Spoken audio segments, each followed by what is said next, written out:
హరి ఓం. శ్రీ గురుభ్యో నమః. శ్రీ రమణ సద్గురుదేవాయ నమః. శ్రీ రమణ భాషణంలో ఇది 322దమ్మా. ఒక ఆవిడ తండ్రి గారు మెడ్రాస్ లో న్యాయవాదట.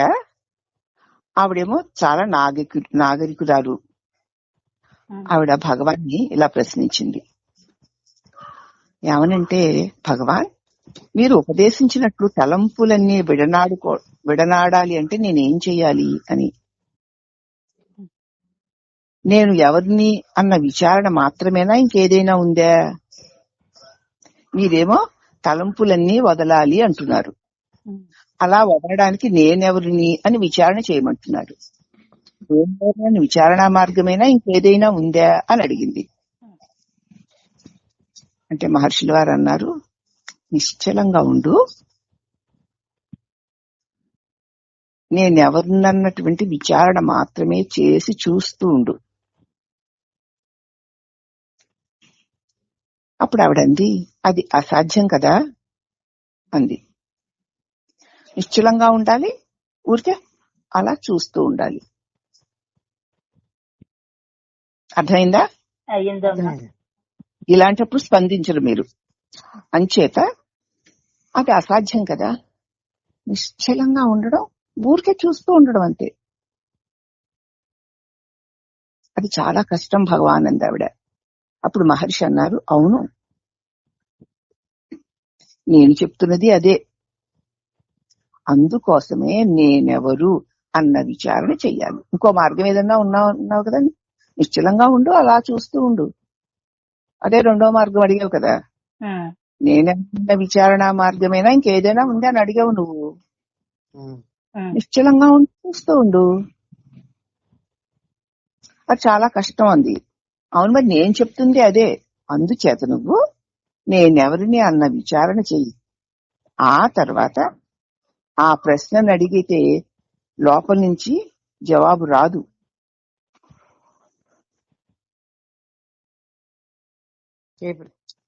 అవును, నేను చెప్పేది కూడా అదే.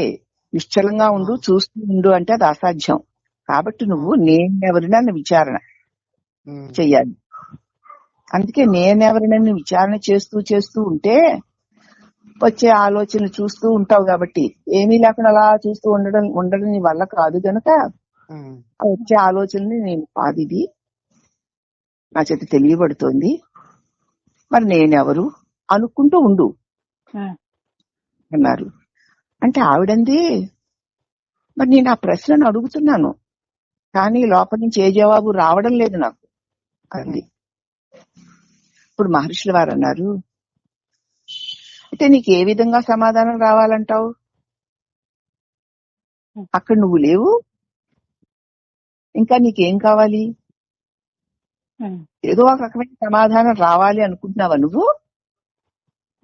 నేనెవరిని అని అన్నప్పుడు ఏ సమాధానము రాకపోయిన నువ్వు ఉన్నావా లేదా? ఉన్నానమ్మా. మరి ఇంకేం కావాలి? నువ్వు ఉండడమే. అక్కడి నుంచి ఏవో సమాధానాలు రావాలి అంటే మళ్ళీ అక్కడ ఇక్కడ చదివి వారు వీరు చెప్పినవి నీ మనసులో ఉన్న భావాలు నీకు మళ్ళీ తిరిగి సమాధానాలుగా వస్తాయి. అవును. అక్కడ ఇంకే సమాధానం రాకపోతే నీకు ఇంకేం కావాలి? సమాధానం లేకపోవచ్చు, అక్కడ నువ్వు ఉన్నావు కదా. ఉన్నాను, నిశ్చలంగా ఉన్నాను. ఇంకేం కావాలి అన్నప్పుడు మళ్ళీ ఆవిడ తలంపులు అధికంగా వచ్చేస్తున్నాయి భగవాన్ అంది. అప్పుడు మహర్షి అన్నారు, అక్కడికక్కడే తలంపు వచ్చేసరికి నేనెవరు అని ప్రశ్నించి అడుగుతూనే ఉండు. ఏం సమాధానం వస్తుందో ప్రశ్నించడమే నీ పని అంతే. అయితే ఆ వచ్చిన ప్రతి తలంపుకి ఆ ప్రశ్న అడగాల్సిందేనా? ఒక తలంపు వచ్చేసరికి నేనెవరు అంటే ఈ తలంపు నా చేత తెలియబడుతోంది, అది నేను కాదు అని అర్థం. అయితే సరే, జగత్తు మన సంకల్పమేనా? అయితే అది కూడా నా తలంపేనా అని అడిగింది ఆవిడ. అడిగితే మహర్షి అన్నారు, ప్రపంచం సంగతి వదిలేయి, నీకెందుకు మళ్ళీ ప్రపంచం సంగతి? అది అడగలేదు కదా నేను ఎలా పుట్టాను అని నిన్ను అడిగిందా? లేదు. ప్రపంచం కూడా నా సంకల్పమేనా అంటున్నావు. ఉమ్. కానీ ఆ జగత్తు వచ్చి నేను నీ సంకల్పంలోంచి పుట్టానని నిన్ను అడిగిందా? దాని సంగతి నీకెందుకు అన్నారు. అప్పుడు ఆవిడంది, ఆ ప్రశ్నకి నాకు ఏ సంబంధము లేదా అనా? ఆ ప్రశ్నకి నాకు ఏ సంబంధము లేదు అనేనా మీరు చెప్పేది? ఉమ్. ఏ ప్రశ్నకు? నేనెవరు అన్న ప్రశ్నకి నాకు ఏ సంబంధము లేదా? మీకు సంబంధం ఉంటే మరి ఏదో సమాధానం రావాలి కదా ఉమ్. అంది ఆవిడ. అంటే మహర్షి అన్నారు, గాఢ నిద్రలో ఏదీ కనపడడం లేదు, అవునా? ఉమ్. ఇవన్నీ మేల్కొన్న తర్వాతనే కదా నీకు గోచరిస్తున్నాయి. తలపులు తల ఎత్తిన తర్వాతనే జగత్తు ఉదయిస్తుంది. అది నీ తలపు కాకపోతే ఇంకేమిటి? ఉమ్. జగత్తు కూడా నా తలంపేనా అని అడిగావు కదూ. ఒకసారి పరిశీలించి చూసుకో. నిద్రలో ఏ తలంపులు లేవు కదా, ఏదీ కనపడడం లేదు కదా, ఇవన్నీ మెలకువలోనే కదా నీకు కనిపిస్తున్నాయి. తలపు తల ఎత్తిన తర్వాతనే కదా జగత్తు ఉదయించింది. అంటే నీ తలపులో నుంచే కదా జగత్తు ఉదయించింది. మరి ఈ జగత్తు నీ తలపు కాక మరి ఇంకేమిటి? అర్థమైంది ఇప్పుడు జగత్తు అంతా నీ తలంపులో ఉంది అని.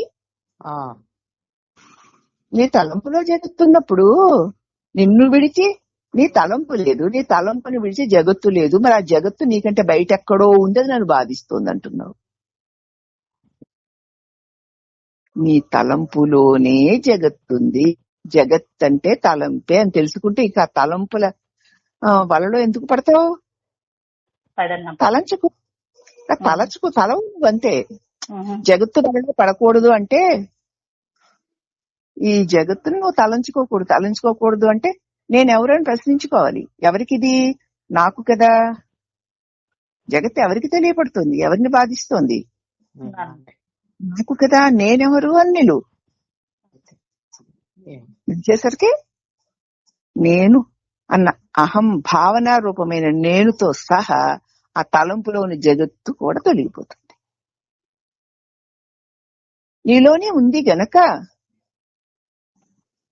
నువ్వు నీలో నుంచి తీసుకోవాలి, బయట నుంచి జగత్తుని తీయడానికి కుదరదు. అవునమ్మా.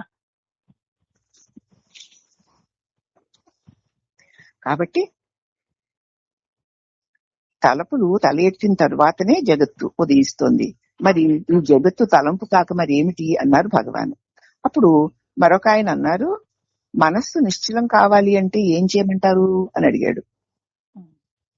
అప్పుడు మహర్షి అన్నారు, మొదట పరుగు పెడుతున్న ఆ మనస్సుని పట్టి తేవాలి.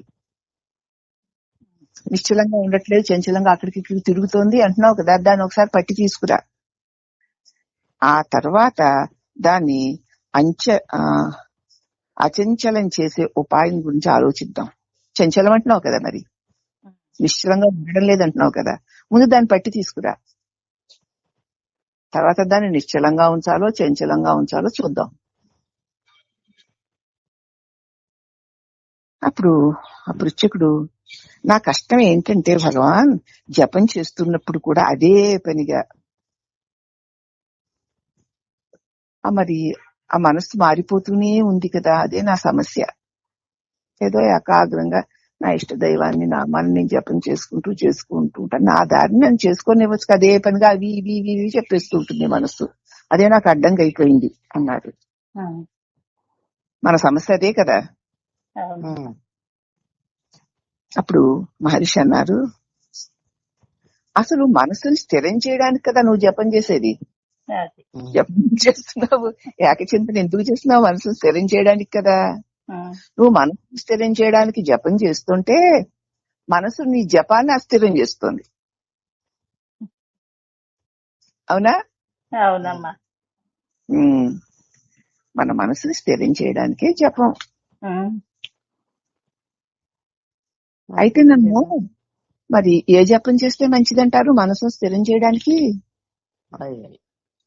నీకు ఏది అనుకూలంగా ఉంటే అది, నీకు ఏది ఇష్టమైతే అది. ఓం నమో భగవతే వాసుదేవాయనో, నమో భగవతే శ్రీ రమణాయో అనమంటే అన్నపూర్ణమ్మ గారు అనదు. సాయిరాం సాయిరాం అనమంటే అంటుంది. అవునా కాదా? అలవాటు పడింది మనసు. నీ మనసుకి ఏది అనుకూలంగా ఉంటే అది చెయ్యి. ఉదాహరణకి గాయత్రి. ఉదాహరణ సామాన్యంగా మరి ఇంచుమించులు మగవాళ్ళందరూ, ఇప్పుడు నేను అయిన వాళ్ళు వీళ్ళందరూ గాయత్రి జపం చేస్తారు కాబట్టి ఉదాహరణకి గాయత్రి.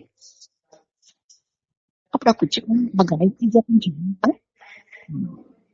అప్పుడు మహర్షి అన్నారు, దానికంటే మించింది ఏదైనా ఉందా ఏమిటి? గాయత్రి మంత్రం కంటే మించింది ఏదైనా ఉందా?